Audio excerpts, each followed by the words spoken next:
All right, let's hear from a few more people. We take calls via Discord at davidpakman.com/Discord. Let's go to Skylar in New York. Skylar, welcome to the program. What is on your mind today? Hey, David, how's my audio? It's beautiful. Great. So I wanted to ask you about the ongoing battle between Disney and Ron DeSantis. Yes. On one hand, I do tend to agree that Disney as a corporation is way too powerful, and the idea that they can basically self-govern can be a bit of a red flag. And generally there are a lot of other aspects about Disney that are damaging to the free market, to labor, to the environment. The other, I'm really enjoying how Disney continues to humiliate DeSantis and the amount of L's that they keep handing him. Now, I don't really think DeSantis is taking some sort of principled stance in this whole battle. This whole battle. It's obviously just cultural and over the "don't say gay" stuff, and Disney allegedly being woke. But I'm curious, David, where do you fall in this whole battle?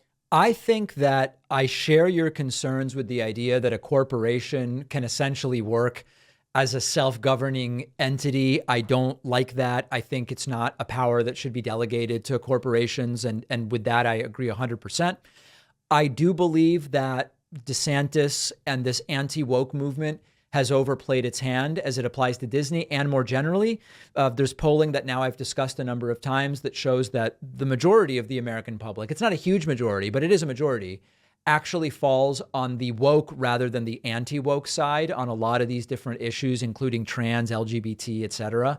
So I believe that it is a bad strategic decision for DeSantis in Florida to target Disney, not only over issues where the majority of the country is actually with Disney, but also because Disney is so beloved. I hate theme parks, but a lot of people love them and people like the Disney characters and the movies and all of it. It seems like a bad decision to pick a fight with Disney tactically as well.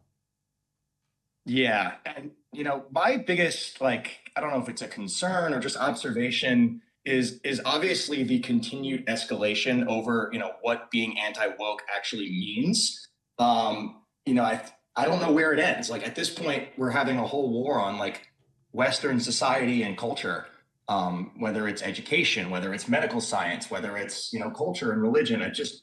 I don't know where the end point to this. So let me address that. If you ask people on the right, they would say the anti-wokeness ends when we defeat wokeness.